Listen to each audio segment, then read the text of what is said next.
Hola, buenas tardes. Para continuar con el proceso de capacitación, el tema que me ha tocado es atención masiva de víctimas en la emergencia. Yo soy Giancarlo Paredes, soy médico emergenciólogo de esta institución. Ese es el tema.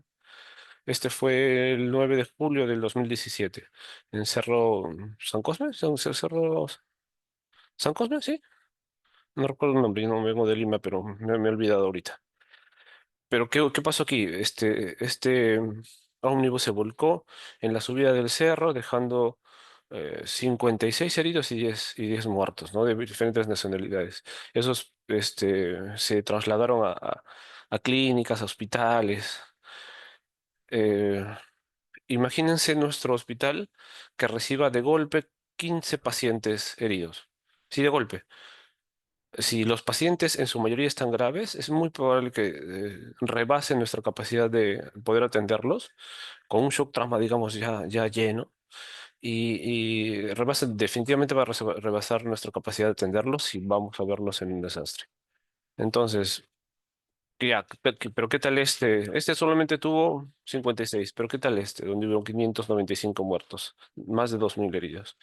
Eso es de 2007, ¿no? 15 de agosto del 2007 cuando hubo un sismo en Pisco a 39 kilómetros de profundidad. Lo que es menos de, cuando es el sismo es de menos de 40 kilómetros de profundidad es mucho más dañino, ¿no? Entre más cerca a la población, entre más superficial es más dañino.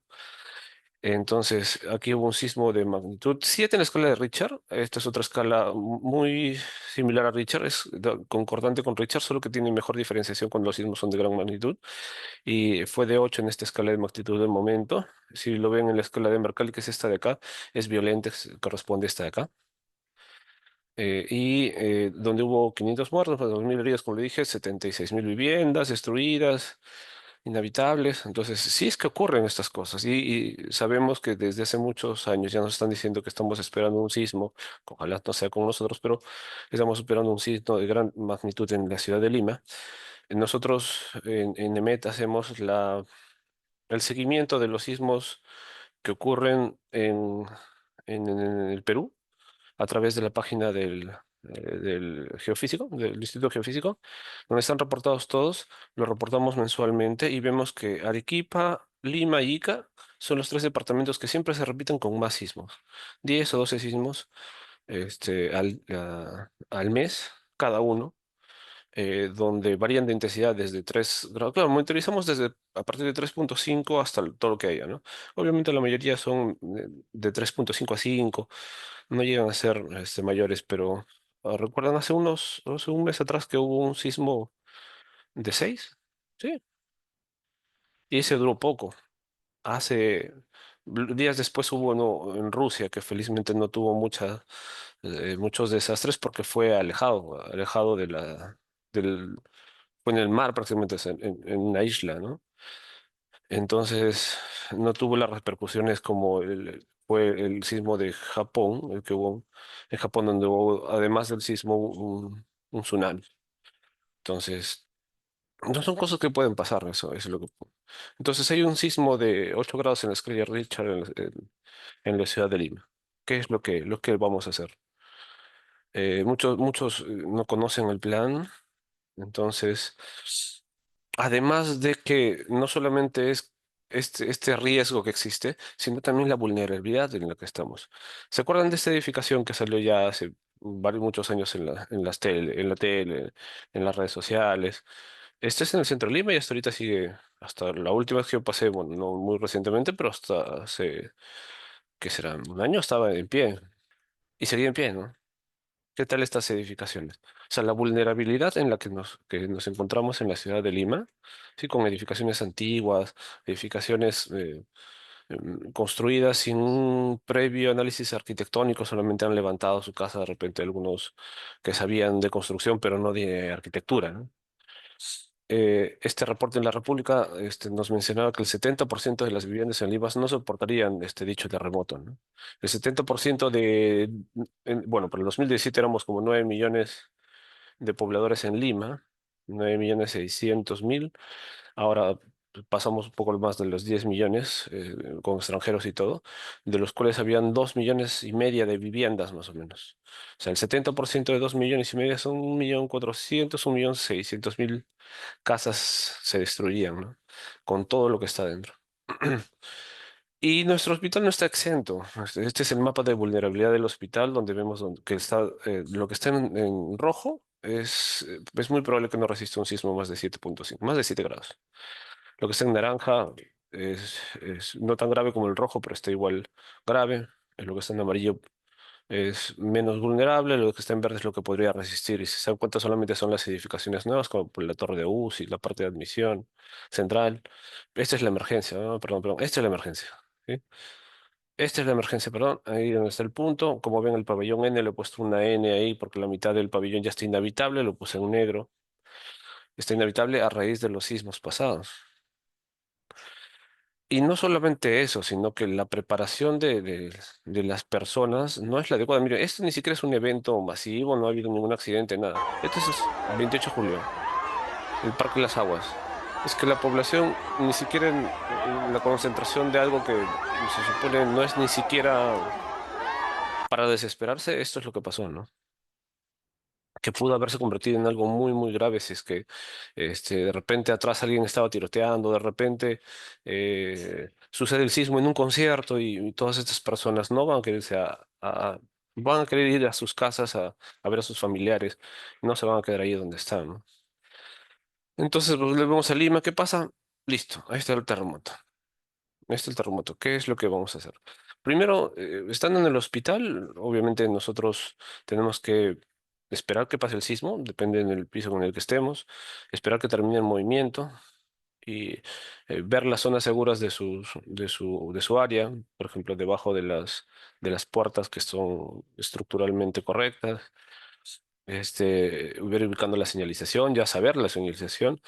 Tenemos un mapa de áreas de evacuación que están ya determinadas. El problema es que ahora incluso nosotros estamos con muchas obras. Por ejemplo, esta zona de aquí no se puede salir aquí porque está en construcción, ¿no? El frontis aquí también está en construcción, entonces la Torre La Luz y Admisión, ¿dónde salen? Van a tener que salir a su área más cercana bueno, en su caso es la pista, ¿no? La pista del estacionamiento antes del círculo. Esperemos que no nos agarre con las obras encima. Entonces, cuando pasa esto, hay unas fases del comportamiento de las personas que dirigen, de las personas que van a trabajar en el momento del desastre, que son, primero es esta primera fase, ¿no? Es esta de aquí, es como un oso que está dormido, estamos todos tranquilos, estamos analizando, de repente capacitándonos, y ocurre la crisis y ¿qué va a pasar?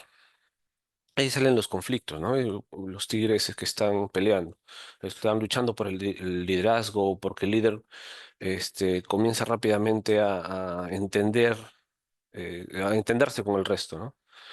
¿Qué pasa después? Ya alguien toma el liderazgo, así como esta banda de palomas. Alguien toma el liderazgo y ese liderazgo conlleva a que se haga una acción, ¿no? Como las abejas que están todas trabajando. Entonces, cada quien empieza a hacer su tarea. Después de que el liderazgo ha salido a relucir, pues, cada uno empieza a hacer su tarea.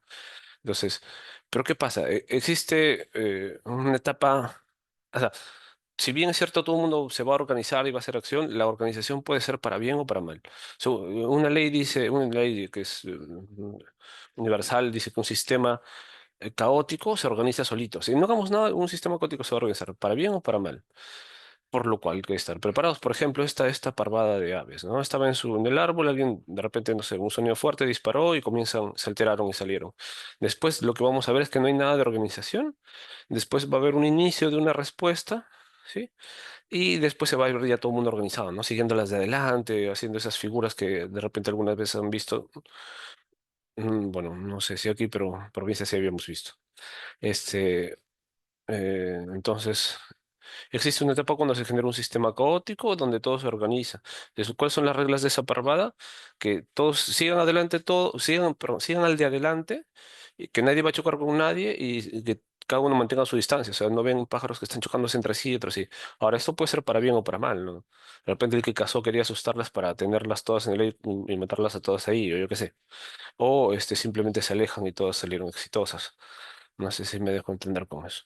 El otro concepto es que hay peligros en los procesos prospectivos, correctivos, reactivos, que yo alguna vez expliqué los procesos en gestión de riesgo. Entonces, imagínense que es en la fase de respuesta, imagínense que son personas invidentes, recientemente invidentes, ¿no? Y les dicen, bueno, aquí hay un elefante. Entonces una le agarra de la oreja y dice, ay, un elefante entonces es como una alfombra. El otro le agarra de la trompa y entonces toca la trompa y dice, no, entonces un elefante debe ser como una serpiente, algo así. El otro le toca el colmillo y dice, ah, ya un elefante es como una lanza, ¿no? Y así, la pierna es como un árbol, o como es un paquidermo, toca su torso y dice, ah, es como una pared bien dura, o su cola y dice, ah, ya un elefante es como una soguita. Entonces, ¿qué pasa? Si no se ve todo el elefante, vamos a responder de manera fragmentada. Si cada una de estas acciones se autoorganiza alrededor de una imagen de un elefante equivocado, vamos a responder mal. Por ejemplo, si yo te cuento qué es esto, yo te cuento qué es esto, yo te cuento qué es esto, le contamos a alguien de nuestro superior, entonces va a entender mal cómo es en realidad un elefante. Y la idea es que lo entienda bien, veamos todo el contexto para que pueda haber una buena respuesta. Y hay que aprender a ver rápidamente el todo, ¿no? Y una forma de hacerlo es con una buena organización. Esta es la organización del sistema de comando de accidentes actual de nuestro hospital. Bueno, no actual, se ha actualizado hace una semana, pero tenemos una organización. Un sistema de comando de incidentes es una combinación de instalaciones, equipamiento, ¿no? Personas, ¿no? Procedimientos, protocolos, comunicaciones, que está estructurado con una organización común para poder administrar, para poder asignar recursos, para poder actuar efectivamente, ¿no?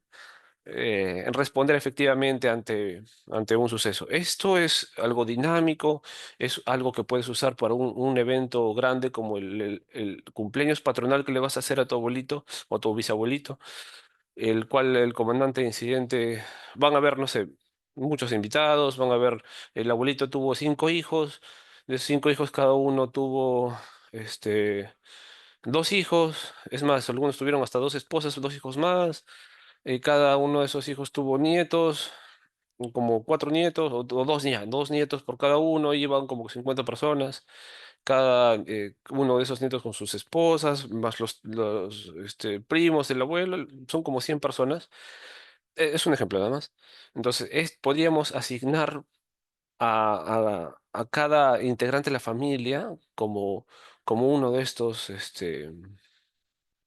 actores del sistema comandante. Por ejemplo, el hermano mayor lo ponemos de comandante, es el que va a organizar todo. A la hermana, a la hermana esa que siempre estaba sacando la mejor en matemáticas, la ponemos jefe de administración y finanzas, por ejemplo. Al hermano al menor, el que es el menor, el que es aún bastante activo, que es deportista, lo ponemos de líder de operaciones, el que se va a encargar de que que todos los que están preparando sus platos, están trayendo, los traigan a tiempo. Yo qué sé. O sea, pero me refiero, eso es algo, obviamente no es un desastre, pero es un evento de donde va a haber muchas personas. Estamos hablando hasta de un sismo, ¿no? Lo vemos muy usado por la compañía de bomberos en los incendios, como el incendio último que hubo por el centro de Lima. Entonces, este sistema se adecua hay muchos tipos de incidentes.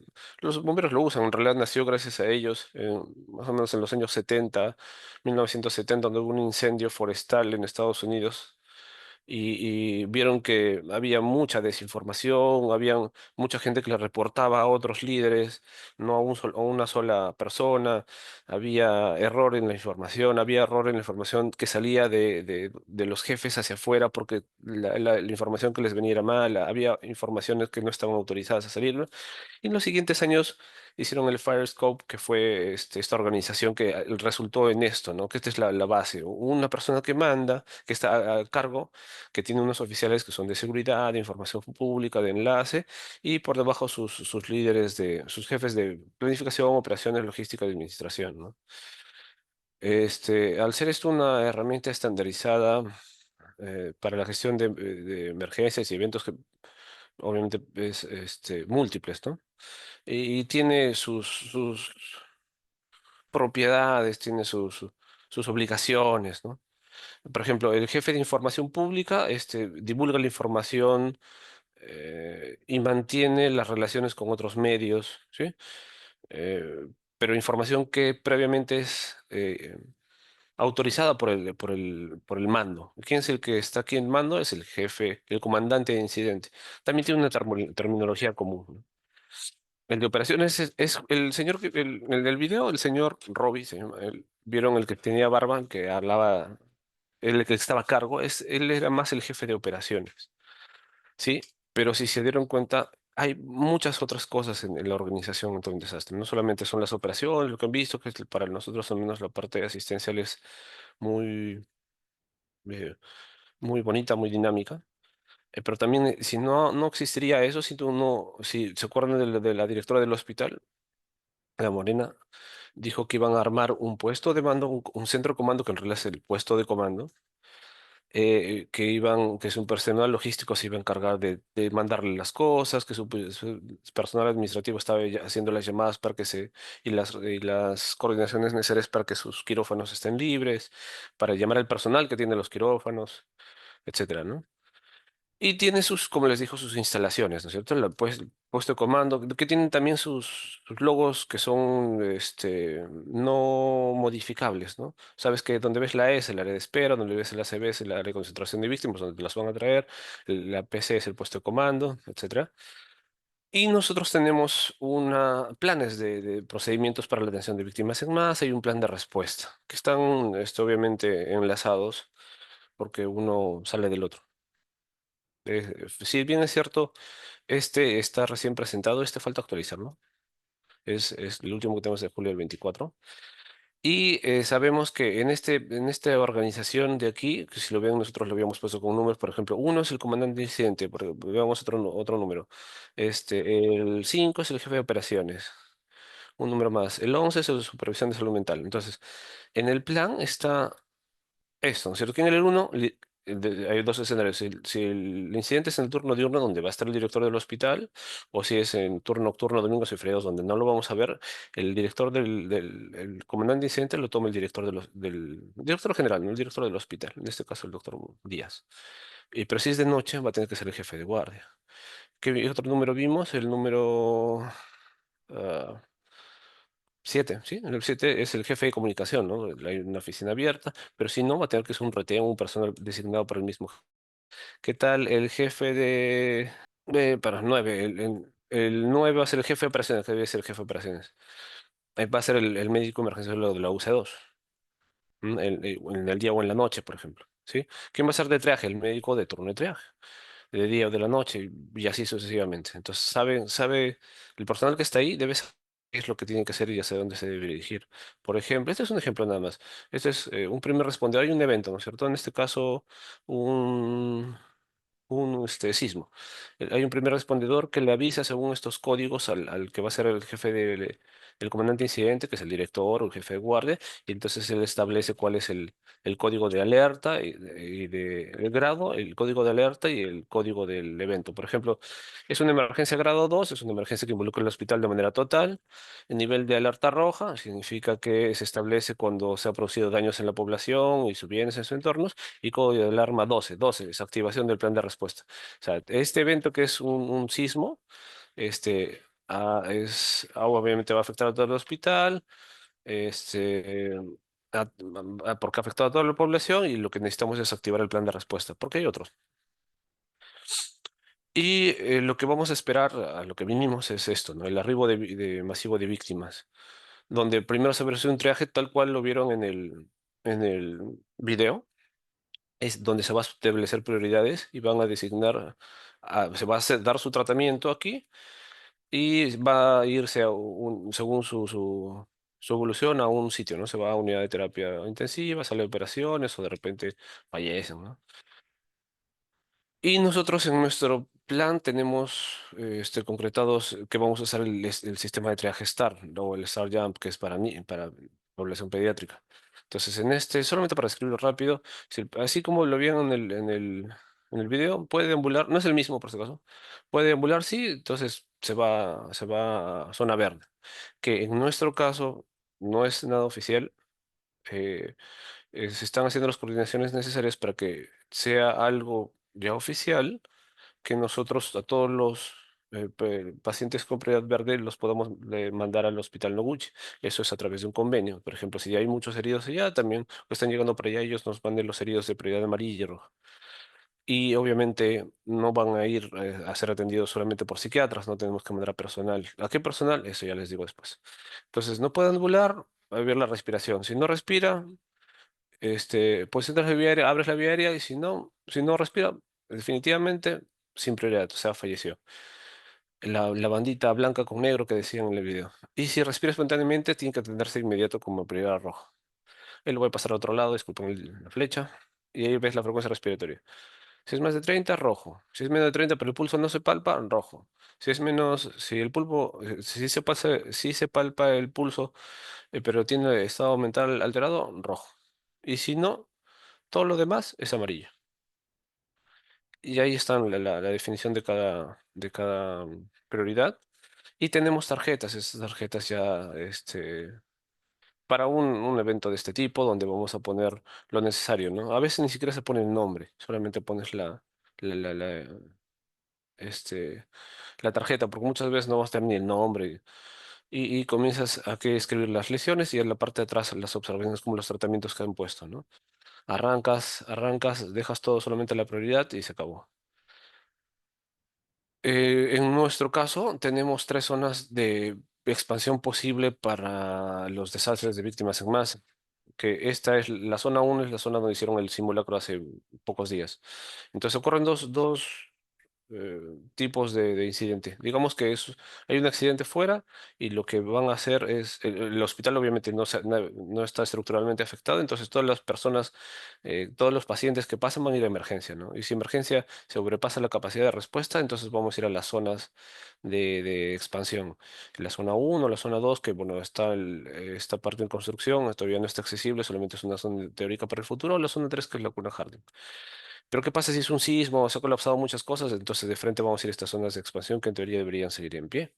Por ejemplo, este fue el modelo para la zona uno, ¿no? Donde vamos a atender a las víctimas es en la carpa que está ahí, la van a ver, y en otra carpa que no se puso, el puesto de comando era aquí en estos pequeñas instalaciones, solo que esa fue la propuesta, pero en realidad se dio que el puesto de comando estaba aquí, solamente hay una carpa para atención, pero fue un simulacro, ¿no? La idea del simulacro es estar preparados para la respuesta, pues una parte, entra en el componente de respuesta. Y esto es lo que les decía. Cada persona en el hospital, la parte asistencial nada más, ahí tiene sus tarjetas de acción que dicen, bueno, ¿qué pasa si yo soy brigada tarjeta roja? Y ahí están mis funciones, ¿no? ¿Qué tal si soy del equipo de salud mental? Ah, están mis funciones. ¿Qué tal si soy médico residente? Entonces ya sé dónde tengo que ir, ¿no? ¿Qué tal si soy de consultor externo? Entonces ya voy a tener que, voy a ir hacia donde me determine mi tarjeta, ¿no? Y eso deberían tener impreso y en el bolsillo incluso. Hablando de lo que les iba a explicar, el video lo que mostró fue la respuesta recreada en una serie de una situación real que fue el tiroteo que les mencioné al inicio, donde fue en Las Vegas y había un doctor que se llamaba Menes. Este doctor ya había ideado una forma de responder y ese sistema de triaje que ellos utilizaron es muy, muy real. Es el que usó este doctor para organizar la atención de víctimas en masa, solo que en la serie lo van a ver como rosa, pero en realidad fue naranja.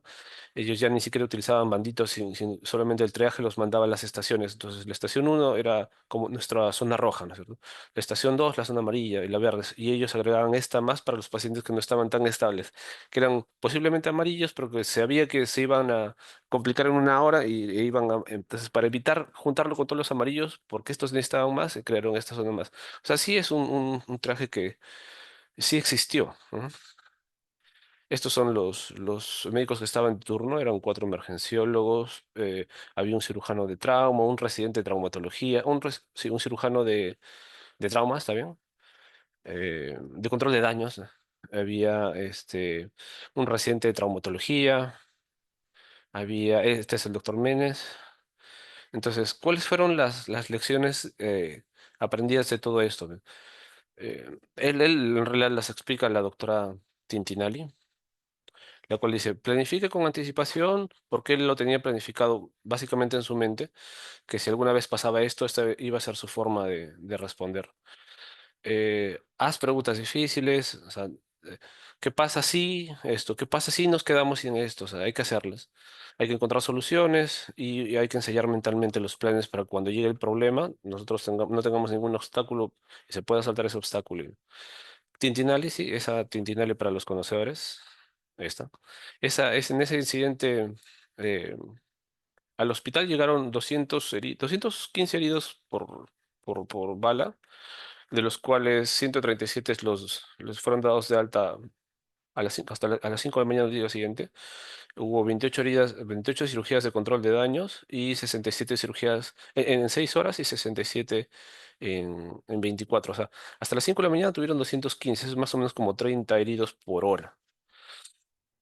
Eh, lo que decía, las lecciones aprendidas. El doctor decía, el flujo es clave.